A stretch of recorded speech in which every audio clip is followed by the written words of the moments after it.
With 9/11, it's basically like a centipede with loads and loads of legs. And every single one of those legs has an Achilles heel. Something that says, this doesn't make sense, or this can't have happened because of A, B, C, and D. And the biggest Achilles heel of all is Building 7.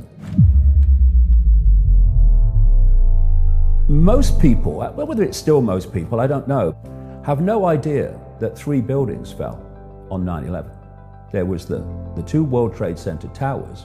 There was Building 7. So Building 7 was a 47-story steel frame building. And it fell at 5:20 in the afternoon on 9/11, having not been hit by a plane. And if you look at it, you will see the most obvious controlled demolition you will ever see. The first 2.5 seconds of that building falling were in free fall speed, because what was below, as the top fell, had already gone, because it was a controlled demolition. You see every now and again, you see on the news, you see stadiums blown up and big towers come down, and they don't fall over where they can hit other buildings, they fall on their own footprint. It's exactly what Building 7 did. What the official story says, and this is the official government explanation of why Building 7 fell, was because of office furnishings fires, which would never even get close to the heat necessary to destabilize a building. And Building 7 coming down through fire, not even from a plane hit, but from office furnishings, official story, makes it, before and since, in the whole of architectural engineering history, the first steel frame building to fall and collapse because of fire. The University of Alaska, Fairbanks, has produced a report after a 4-year study into asking the question, could Building 7 have fallen because of fire? And they've said, these are academics and engineers and building people, no way could Building 7 have fallen through fire. And so we have a situation where Building 7 was a controlled demolition, quite demonstrably. And you know who told us it was? The owner. He made a big mistake. He was caught with his pants down here. He was interviewed on a PBS, Public Service Broadcasting, documentary about 9/11. And he was describing what happened that afternoon in regard to Building 7. He said, what happened, and I quote him word for word, he said, what happened was, the fire commander came to me and said that Building 7 was unstable. One, that fire commander has never come forward and said, yes, we had that conversation, never happened. And secondly, there's this little matter. First of all, fire officers do not demolish buildings, experts do. And secondly, it takes weeks to put the charges in the right places within a building the size of Building 7 for the building to be made to fall on its own footprint in a controlled demolition, which is exactly what Building 7 did. So, first of all, building experts say it's a controlled demolition. And secondly,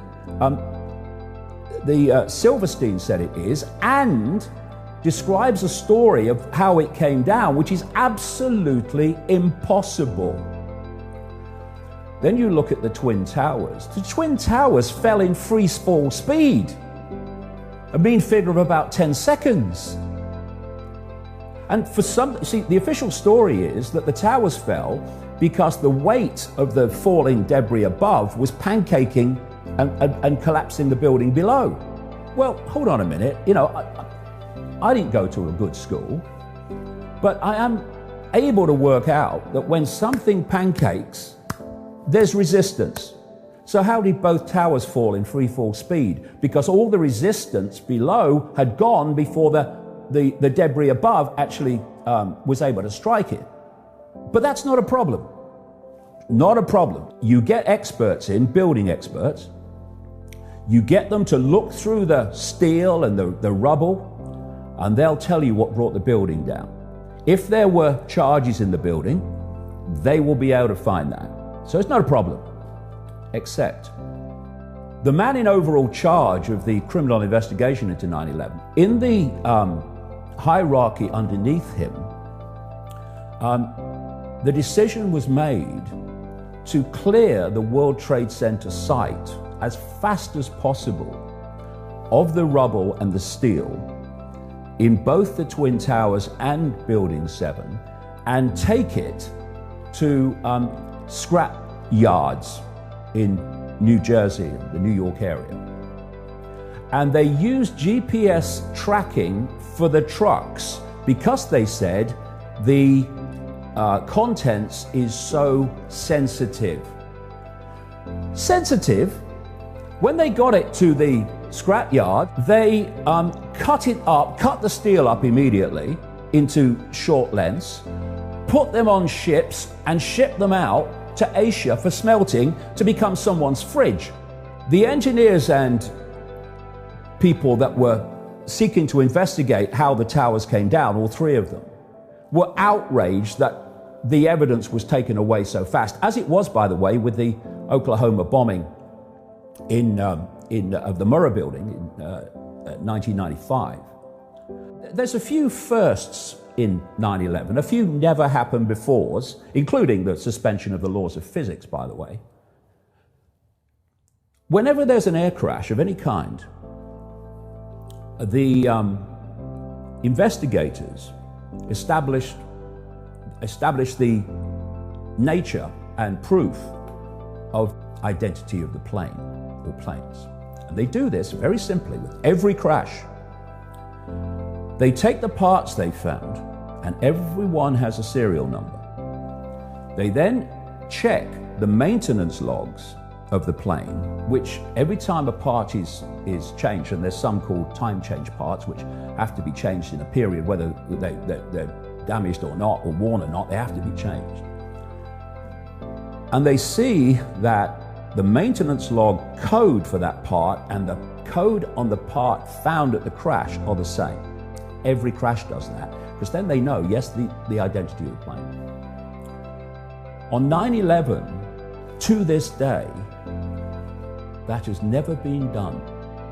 They have never established, in the simplest way possible, that those four planes that left the airports were the ones that hit the building and crashed in Pennsylvania. And I know this for a fact because the FBI had had to admit it.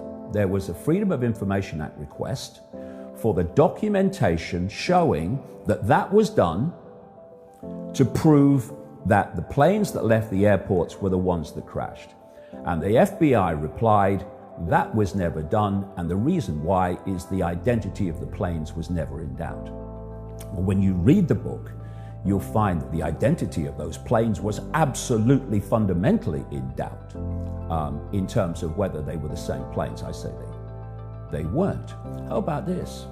Every time there is a hijack, the first thing a pilot has to do is punch in a 4-digit code immediately. It takes that long. And on the ground, they realize there's a hijack. Happens every time, except on 9/11. None of those pilots on those 4 planes, none of them punched in the hijack code that day. Like I say, it's never happened before all over this story.